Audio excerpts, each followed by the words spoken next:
welcome. Thank you so much for being here this evening. I'm Christina Paul.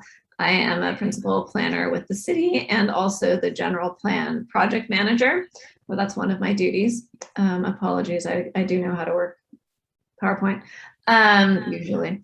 And I want to say that our session tonight is all about Planning 101. We have a subtitle that we'll get to in just a moment. Again, I'm the principal policy planner on this project. We also have our interim community development director with us, Heather Hines, who is very welcome to add her 15 cents whenever she feels thus inclined. And then we also have David Hernandez Garcia with us, who is a new policy planner with the city, and we're very excited to have him join and present part of the material today. Martine is going to be helping us with translation, Martine Rivarola. And so on the next slide, he is going to explain how to listen to this in Spanish. Please, Martine, go ahead. Thank you, Cristina. Hola, muy buenas noches a todos y a todas. Mi nombre es Martín Rivarola. Voy a estar haciendo la traducción simultánea al español de este evento en la noche de hoy. Para usted acceder al audio en español, todo lo que debe hacer es, así como lo indica la pantalla, apretar donde dice Interpretation, que tiene el globo terráqueo. Esto le dará la opción de inglés o español. Usted elige español y a partir de ahí el canal de audio que usted estará escuchando será con mi voz, ¿sí? Con esto espero que usted pueda participar de esta reunión plenamente. Muchas gracias. Thank you, Cristina. Thank you, Martine. And I really want to appreciate the Know Before You Grow folks who are hosting us tonight. It is difficult for us to find open spots on the city's public meeting slots, so we appreciate this partnership. And we also appreciate you guys facilitating the translation this evening. I will be trying to count to 5 after all of my slides so that Martine can finish, because he has to listen to what I say and then say it again in Spanish. And so I'm going to try to not just keep going. Okay, so I'm going to get going with the presentation. You should already have audio by now, otherwise we should likely have heard from you. Please do remain muted. Like I can see people's boxes and I'm hearing a little bit of an echo. So if you can please remain muted while you are not speaking, that would be much appreciated so everybody can hear really well. And you have the option of having your video on or off. And let us know in the chat if you have any particular questions. I cannot look at the chat while I'm presenting, so I will rely on other folks to do that. 1, 2, 3, 4, 5. Dan, specifically. Okay. So we were putting this presentation together and chatting with Sharon about what we wanted to share. And we came to the conclusion that what we're trying to do is deliver a master's degree in city planning in 35 minutes.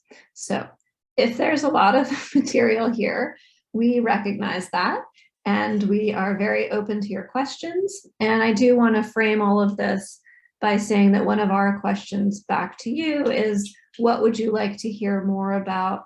Know Before You Grow might plan additional sessions around those topics. And then we can also share that information through our general plan channels. Our objectives for this evening, and I want to thank David, who is our resident education expert for this, for having objectives, is firstly to identify how the general plan process will shape Petaluma and how residents, community members can shape the process and the outcomes. Ideally, by the end of this, you will have a feeling for what the general plan is and how that relates to zoning and specific plans, other kinds of plans. How do these planning tools provide frameworks for implementation? How do we get from a general plan to a bike lane, for example? How do we address different issues using our different planning tools? Again, we are working on the general plan, but we have a lot of other tools at our disposal. And then we will think about the constraints and opportunities, for the general plan in Petaluma context. These are the topics that we will be going through this evening. We will be doing an overview of planning tools in general, essential information about the general plan, which is like an umbrella for many of our other plans, and then how all of this fits in with CEQA, or the California Environmental Quality Act. Then some tools that you will likely have heard of, including zoning, specific plans, master plans, again, implementation, how do we get that bike lane on the ground, and then a little bit of an update about the general plan, because we're really excited about that process. Okay, so I am going to turn it over to David, and he's going to take us through the next few slides. Excellent. Thank you, Christina, and thank you, Know Before You Grow, and everyone who we've been working with throughout this process. It's a real pleasure to be here with you all, and really to dig into something that Christina, I, and Heather, and many of you are very passionate about, which is planning, and be able to share some of the big insights on why this is so important. So starting off with this basic question of why plan, and why go through a general plan process. So one thing that really guides us in our approach is that this is an opportunity for the city to have a community conversation about the future. It's not simply, as much as it is a requirement, it really is about this moment that cities intentionally take to decide what their future is going to be. So for us, that's been really the guiding principle in all of our kind of larger framework and all the work that we've been doing. And as we can see with you all as well. So in terms of being proactive about addressing these critical issues, as you all know, we've already been working since last year, and these are some issues that we've heard from you, from the community. What are priorities? So sustainability, housing, infrastructure and utilities, resilience and safety, infill development, parks and open space, carbon neutrality, the Petaluma River, economic development, equity and health, active transportation, historic preservation. So each of these priorities is immense. So this is what we're holding within the general plan. It's a way for us to move forward with this and to really kind of lay the framework, methods and tools to implement this vision for the future, and also be legally compliant with the state's requirements that we'll go over in just a moment.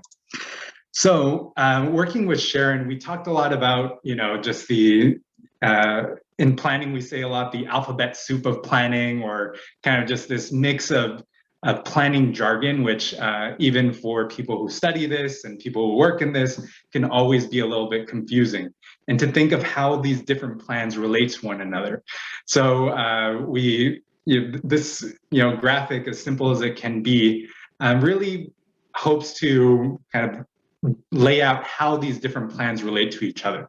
So to describe it, we have the general plan, which is kind of like the big umbrella, this big overview, and it's made up of specific elements that we'll get into during our presentation.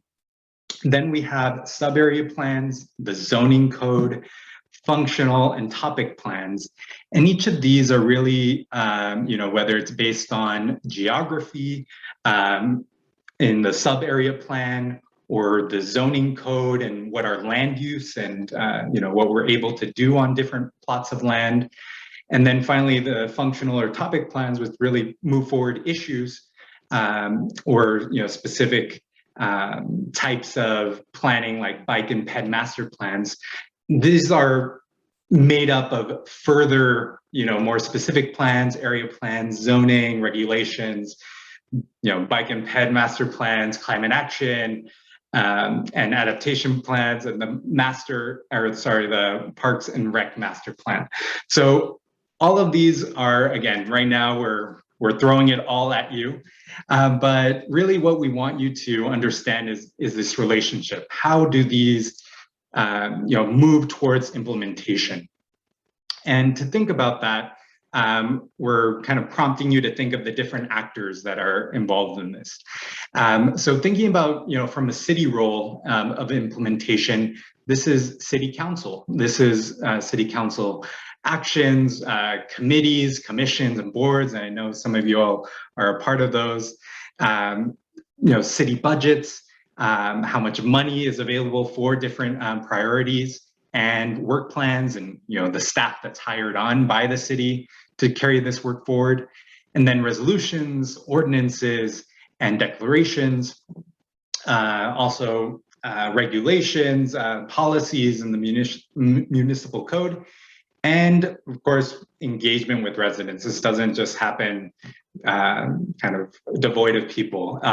So this really leads us to think of how the community and the private sector also plays a role in this. So thinking about engagement in the process and political pressure, participation in city-led initiatives, also community organizing. And this, as we know, can be kind of with the city or outside of the city. And then thinking about how people actually react to these policies and regulations.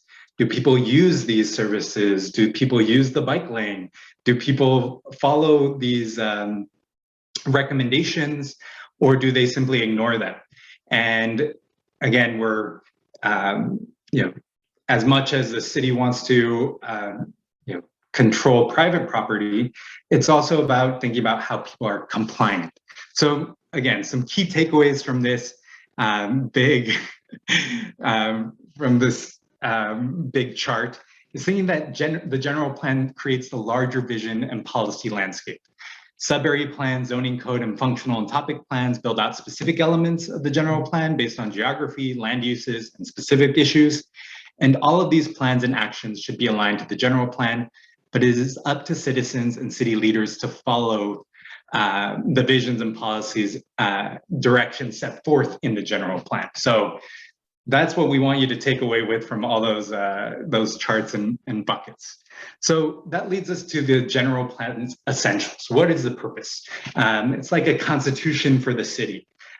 You all might have seen this graphic at some of our area meetings, but it's really a process that kind of takes many different actors. So thinking about the legal basis for land use decisions and how that's a big part of the plan. Think about how it's a long-term policy that guides a city's future actions and can be anywhere from 25 to 30 years, but it really varies, as we'll talk about in a moment. It also really seeks to preserve and enhance a community's strength, different strengths, and addresses topics of concern and enables the community to come together to develop a shared vision for the future. And I want to just add, David, I added one of the bullet points while you weren't watching, which is that one of the ways to think about the general plan is like it's a constitution for the city. And so it gives us an overarching policy framework. But as you know about the Constitution of the United States, there's some room for interpretation and a lot of room for implementation that follows this overarching document. Thanks, Christina. Great. So again, we've been talking about how this is a requirement, and some of the required elements of a general plan of this bigger requirement are how we use land. That we'll keep using this term land use, which is basically how we use or which uses we allow on different plots of land, conservation, noise, environmental justice, circulation, open space, safety, and housing. So all of these need to be our required elements, and there's some additional elements that you can throw in there. So thinking about, again, there's no required planning period. This can take as long as, and be in the scope of time that a city and a community decides. So for example, Sacramento every 5 years, Pacifica does 20-year spans, and there's more or less an average of 15 to 20. And planning periods are estimated based on what the plan itself is proposing. So the city leaders and citizens are also playing a role in that process. And this varies. Yes. So that means that our Petaluma 2025 plan isn't going to expire in 2025, and we can decide when to update it. Mm-hmm. And this next point of plan consistency. So we got into some deep discussions of planning when talking about this with Sharon. But it's really this idea that that no policy conflicts, either textual or diagrammatic, can exist between different components of the plan, which is, we can go into that, very jargony text to say it all needs to fall under this umbrella and be consistent with the general plan. So all of those other layers of sub-area plans, of the zoning code, of functional and topic plans need to be in compliance with the general plan. And moving on to the role of the general plan, what it should do and what it should not do. So again, setting land uses and development patterns, identifying the long-term direction of growth and priorities, benefits, or goals and policies, as well as setting metrics and targets, and setting the stage for implementation through other plans, and also working with CEQA. So what does it not do? It doesn't solve every issue facing the city. It's not overly specific so as to prevent city leaders from taking a different route or adapting to the moment and different changes that arise that were unplanned. And it also isn't everything to everyone. So it needs, but at the same time, it can't be so general and vague that it doesn't do anything. It just says, oh, we'll have a beautiful city in 20 years. So just like Christina was saying, our 2025 plan doesn't expire. So this was adopted in 2008, and it took us 7 years to develop it, so it was quite extensive.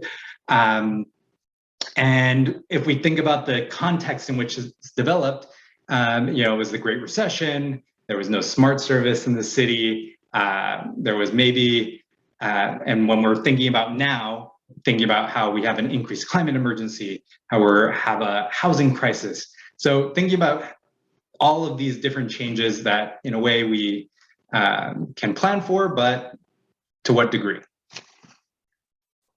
Right, and so this is highlighting some of the issues that we wanted to begin to respond to that the past general plan didn't.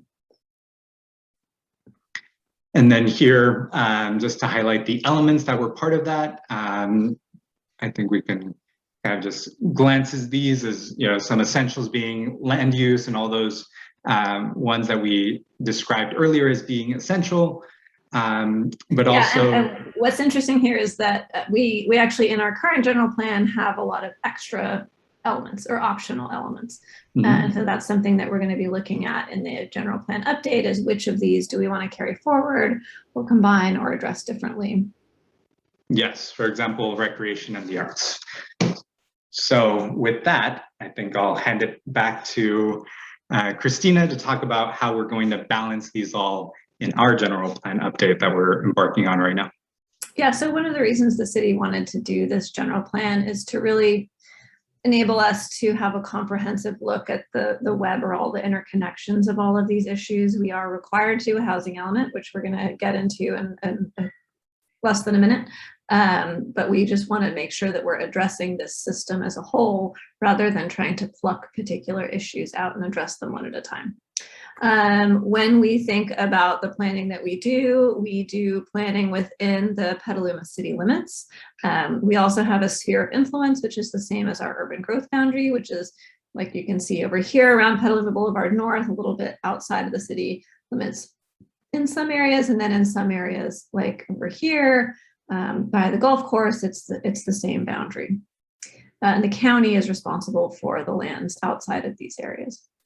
And we need to, if we wanted to govern any of these lands, we would need to annex them. So I'm going to go through now each of the general plan elements that David outlined, some in more detail than others. First, we have the land use element, and this is one of the elements in which the general plan has the most teeth, in that it sets, and I'm looking at Martine and trying not to talk too fast. It sets legal land uses for all of the land, all of the dirt, all of the water in the city limits. And it defines the allowable type of development. Can you have a shop? Can you have a house? Where do the parks go? That kind of thing, as well as relative intensity. So if you glance at this map, this light yellow color is single family housing. That's a house standing by itself. And then a lot of these brown areas are the same kind of thing. And then if we get our more intense colors like this darker yellow, that's where we see denser development, more apartment buildings, that kind of thing. You can see a code for that over here. This is actually a zoning map, not a general plan land use map, but we'll talk about how the general plan land use map goes over and becomes zoning. Okay. The housing element is another very significant part of the general plan. Unlike many of the other elements of the general plan, we are required by the state to update the housing element every 8 years. Some of you know this already. And part of this process is that we are required to plan for an assignment of housing development, particularly housing development at different levels of affordability. So that's something that we're required to do. It's a very different process this time around, and it's one of the triggers for wanting to do this general plan process in a holistic way. And I will go through this somewhat briefly, as some of you have seen this before, or some of this content before. But for this housing element cycle, there have been really a lot of new housing bills. I am not going to read this to you, but suffice it to say, there have been a lot of new bills that relate to housing, building jobs, veterans, and this is something that the city needs to consider, and it's actually significantly changed our work for the housing element. And here's a list of a few of the things that are different for us this time around. We really have to be much more practical when we are looking at the housing element to ensure that the sites that we identify for potential housing, which is something that we have to do, are feasible for development and equitably distributed throughout the city. That they've really sort of tightened the process on that. 1, 2, 3, 4, 5. Still trying to wait for Martine to finish. So with this housing element, we have a current draft RHNA allocation or assignment for the number of units that we think that we will need to plan for. This is being confirmed by our regional planning agency, ABAG, or the Association of Bay Area Governments. Right now, our draft RHNA allocation is that we will need to plan for 1,910 housing units in these different levels of affordability, as well as actually some buffer units, so that if some of these don't get developed as affordable units, we still have the capacity as a city to accommodate these affordable units. If anybody has any questions about that, we will be happy to answer them later. But the impacts of this work, or that we need to do around the housing element, is that we are anticipating some fairly significant land use changes, likely zoning changes, and then we need to think about how those proposed housing units might impact the surrounding uses. So this is, as I mentioned, one of the reasons for wanting to do the general plan comprehensively. Another element of the general plan is the circulation element. Petaluma's current general plan is pretty progressive in this area, and we're not going to be throwing away all of the good work in that plan. We're going to be building off of it. The current plan sets a vision for a balanced multimodal network, and that's really what we're expecting to continue to work towards as part of this circulation element. We also are looking at safety element, which looks at seismic hazards, earthquakes, wildfires, flooding, hazardous material. How do we work on keeping people safe as a city? We also have a new environmental justice element that we will be that we will be developing. This is part of the new state guidelines for general plans that came out in 2017. And really what the environmental justice element is about how does the physical form of the city influence your health, your likelihood of thriving, your likelihood of achieving success, and however you define that.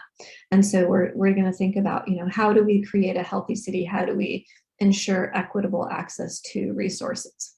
And part of this is identifying particular areas in the city that are disadvantaged, either because of lack of access to particular resources, because of increased pollution burdens, and so on. And then we'll work on how do we mitigate those impacts for those particular geographic areas. We have some other additional elements that are required. These include conservation, open space, and noise. So we'll be looking at preservation of natural resources, at parks and rec facilities, and at mitigating noise impacts from, it could be the freeway or the airport or traffic or sporting facilities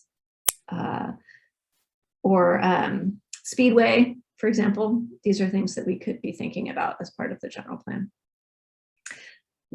As I mentioned earlier, the current general plan has some optional elements in it, and the Office of Planning and Research, that's OPR, who puts out the guidelines for how to develop a general plan, has given us some guidelines for creating elements or parts of elements. These could be integrated into other elements. We again have some flexibility around that, around equitable and resilient communities and healthy communities. And these are all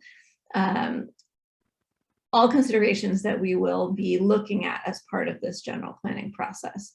We'll also look at economic development. We have one of those elements already and are planning to have another one, and then climate change. So we may have a climate change element, it may be integrated throughout, and we're also going to be developing climate change specific policy. Another umbrella set of policies is CEQA. And so CEQA stands for the California Environmental Quality Act. This is a law from 1970. It's similar to NEPA, which is the national sort of environmental policy governing document, but has a bit more teeth in California.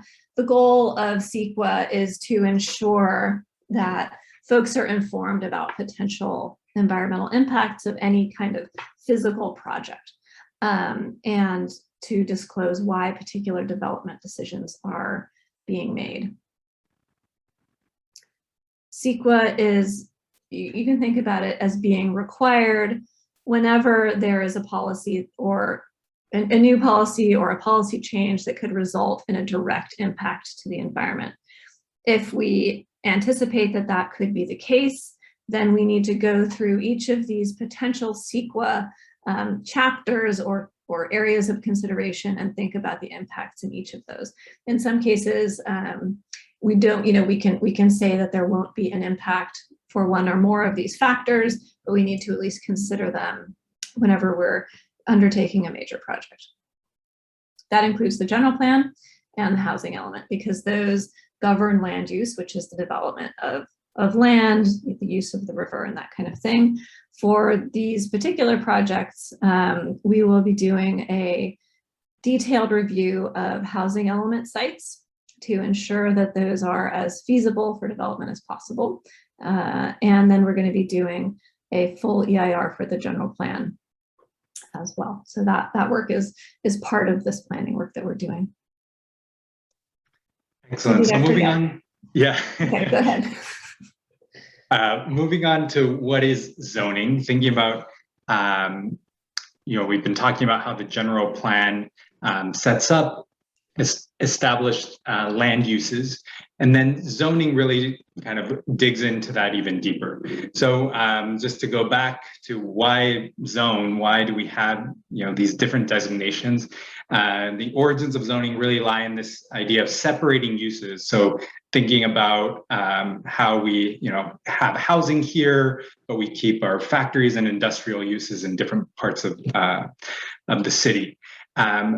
as we also know, zoning has been used to exclude and divide communities in different ways. So that's something that we can go into much deeper in another conversation, but it's just interesting to note the importance of what we're considering as we're reevaluating our zoning plan. Again, it's required by the state, and it typically contains these standard uses of, what types of uses are allowed, what intensity there is, and the site standards and the impact through setbacks or required open spaces, parking, and transitions. So moving on to a different type of zoning is form-based code zoning. So we have our own example here in Petaluma, the Smart Rail station area TOD master plan. So basically form-based code is this idea of more defining what the form of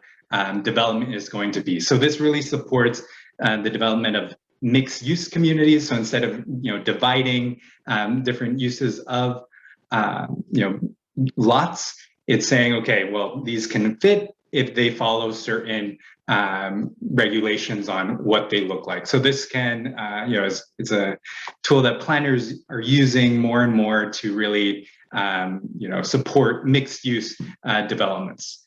And if we compare these across, thinking about, conventional zoning versus form-based code, it's really about kind of like how we go from, this specific divisions of like, okay, you can live here, but you can only work here, to really thinking about how we provide more mixed uses through building lines, through the numbers of floors, through the percentage of built site and frontage to support different uses. And it's just as we were saying before, zoning is one of the essential parts of how we build and guide the future of our city. As Christina said, it's really the teeth, but it's also decisions that we make as decision makers and residents who are participating in these processes. Right, so the general plan generally sets up these land uses. General plan land uses can result in not very many usually, but one or two specific zones. So a general plan land use could result in like residential R1 and R2, which are two sort of similar residential densities. And this is really the legal use that one is allowed, often with approval by the city, given your particular project, to have on an area of land. And the zoning code is more than that use assignment, that very specific, what you're allowed to have in this area. It also includes, as David was mentioning, a lot of policy around parking ratios, building heights. There can be design guidelines or design requirements, which we're actually working on in tandem with all of this other work. And so, okay, so I'm going to go into specific plans and area plans. So we're working from the general, literally the general plan, to more specific plans. Specific plans are a very popular tool. We actually have the Central Petaluma specific plan, and then we have this Smart Station Area Master Plan layered over that. These are essentially more detailed land use and design plans that very, in a fine-grained way, govern the design of streets, of paths, of buildings, etc. Something that has more detail in it than a general plan. Often these plans will change some land use regulations and will require CEQA. But again, it's a more detailed way of governing land use, and they're often done for downtowns, that kind of thing. There are these 5 basic requirements for a specific plan.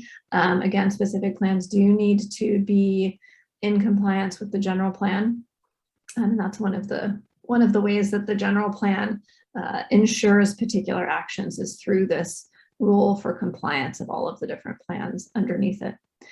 We also have tools in our planning tool chest of precise plans. So for example, if you set up a framework in the general plan and the land use for the general plan that says we're going to have significantly denser development in downtown San Rafael, and you cover that with CEQA for the general plan, you can then do a precise plan, which details that vision a little bit more.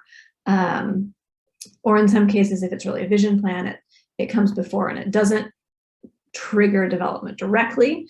And so you don't need to go through CEQA for that particular case. There are also other kinds of planning tools which are not geographically based in our planning toolbox. A few of these that we have in Petaluma are listed here, but they can be, a river master plan or something around economic development, or parks, where we're really just detailing out the implementation of the general plan direction. It is also possible to make some changes to the general plan. You're allowed to do 4 of them a year. So it's not an easy process to go through, but that's something that we can talk about a little bit more if people want to know about that. Thinking even more about implementation, even more specifically about implementation, these are some of the tools that we've been mentioning, a zoning code. And then, fundamentally, in order to take particular action, the city has to put it into its working plan. So that can include prioritization work. The city just recently updated our citywide goals and priorities and looked at how different departments are going to be prioritizing work over the next couple of years. That work also needs to be prioritized in the budget, because it is possible to have an unfunded mandate. Just like at national and state levels, you can have that at a city level. The general plan can say we want to have a staffing level of X in a particular department. And if it's just not possible from a funding perspective, then that might not happen. We also, as David mentioned, need to have staff to do it. And then sometimes we need more planning to say, well, what are we going to do on Monday? How are we really going to make this happen?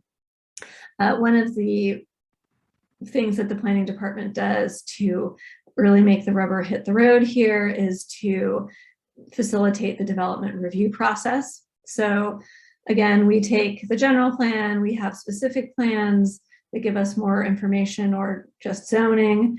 And then this is covered for me. And then if a property owner is interested in changing the use or doing some development on their site, they can submit the development application, which staff will then review, which goes through the public hearing process, and then the project is approved or denied based on either a ministerial review process that doesn't necessarily require public hearings, or based on the conditions of approval or denial that are set forth by our decision makers.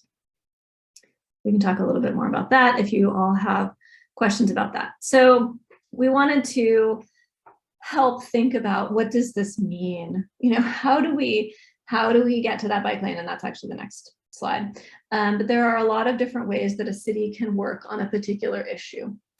So in this case, we have climate. There are so many different actions that we can take that are relative to climate. And so I wanted to talk a little bit about what those different ways are that we, as long-range planners, and then as direct policy planners, and even short, even current planners are thinking about this work. So in the general plan, it is possible to have climate-related policies in nearly every element of the general plan. Land use, if you put denser development here or there, that has climate implications. Transportation obviously has climate implications. Even parks and rec, if you put a park in a neighborhood, that might suggest that folks will travel less because they won't need to travel as much, not as much soccer momming. And we're also going to be doing really specific climate work through, we're building off the climate action framework that the city has developed recently, and we're going to be developing a climate action adaptation plan, which will get more detailed than the general plan would otherwise. That includes a lot of modeling and climate specific policies that will then also need to be implemented. When we think about how do we granularly think about climate, how do we react to the climate emergency that we have declared and are facing in Petaluma, there are quite a range of ways that we can do that. And for example, some current work that the city has been doing has included a gas station ban, the approval and ongoing implementation of an all-electric code for new buildings. We can change our building code so that we are requiring more climate-friendly construction. And the city has an ongoing vehicle miles traveled threshold set of work that we're doing also to try to manage the amount of cars on the road, the number of miles folks are traveling from new development. And we're happy to talk more about that. Again, a lot of these questions came up when we were talking about Sharon, but we don't want to talk for too long. So we're getting near the end. Thinking about an apartment building, how does that get built? You know, the same is true of a house or a factory. You know, we set that framework in the general plan that gets pushed into zoning. The zoning articulates certain standards for what can go where. And then somebody needs to decide that it's a good idea to build what we have outlined, or in some cases say, hey, actually, can you allow like a slightly different use? And that's a whole different, more complicated process where you have to go back through and think about changing the zoning or land use. The developer can be a public entity, so it could be that the city of Petaluma decides to do an affordable housing development, or it could be a private property owner. And then that project has to go through our project review and approval process with our current planners. And then eventually you get to construction. If you want a bike lane, the process is similar. The general plan can give you a framework saying we want multimodal connections. Here are some good places we think that should go. The PED bike plan, which we're working on updating, also can be more specific about the design of those bike lanes and locations and connections and that kind of thing. And then that work has to get funded. So we have to have the money to do the striping or build a cycle track or whatever it is. And then it's also possible that, you know, this is a 20-year plan, and so new issues come up. So it's possible that there could be ad hoc programs that kind of come up from committees, commissions, or council that are very compelling, and they do need to be in compliance with the general plan, but the general plan, again, is kind of holding a larger vision. And so that kind of project can go forward without being identified in the general plan. And that could be like the Slow Streets program that we saw during COVID. Some of these are temporary, some of them are longer lasting. Okay, I'm going to whiz through this. This is the other things that we're doing right now, just because I know a lot of folks are interested in these efforts as well. To kick off the general plan process, we convened a ULI technical advisory panel, and they helped us think about how housing could be located in the city, given the fact that we don't necessarily want to go beyond the urban growth boundary. How do we think about infill development on the sites that we have? That report is available on the Petaluma general plan website. The city is in the process of updating the PED and bike plan in tandem with the general plan, first prioritizing some of the projects from the existing plan, and then making sure that that fits in with the new land uses that are going to be identified in the general plan.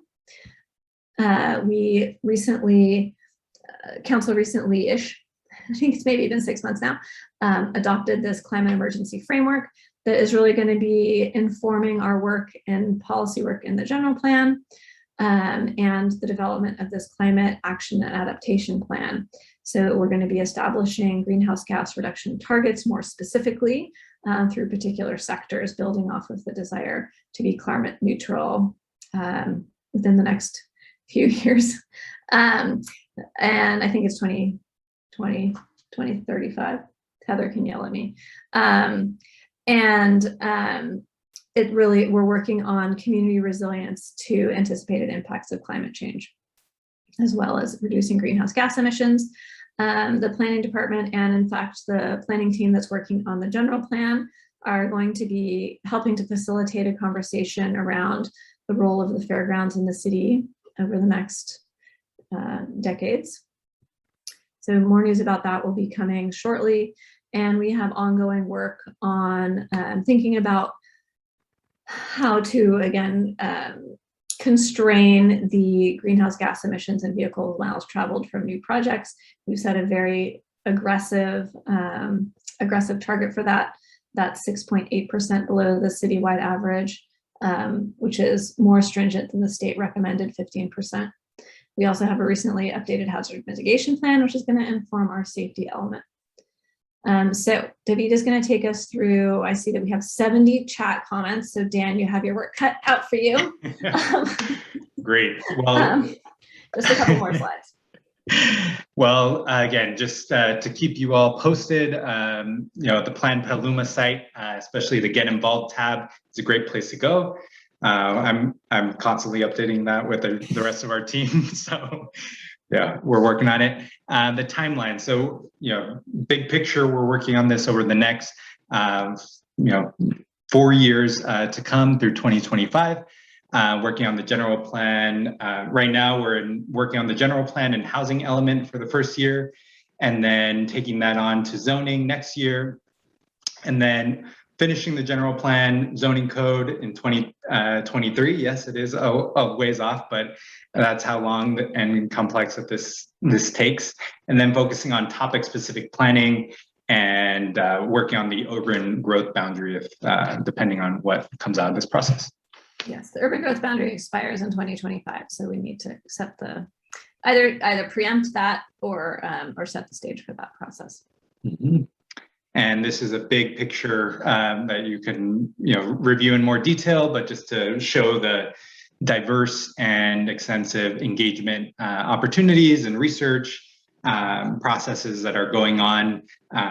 In the end, there's a lot of people working on this. Yeah, and right now we're kind of in between this vision and discovery phase. So we're about to go to a bunch of boards and commissions with existing conditions reports. And towards the end of September, we're going to be having, actually, I'm not going to keep going. David will tell you about what's happening soon. Great. Well, we really look forward to meeting you all in person. And one safe way of doing that is at community pop-ups. I met a couple of you all at these, and it's been really wonderful. The next one is this week on Thursday on the 9th at the Petaluma Night Market. Also this Saturday, September 11th, Walnut Park Farmers Market. We have the GPAC meeting on September 16th. And then a community visioning workshop that is very, very important. We really hope to see all of you there with us. And we'll also be doing a committee and commission meetings to review the ECRs that Christina mentioned. Just a quick note on our engagement approach.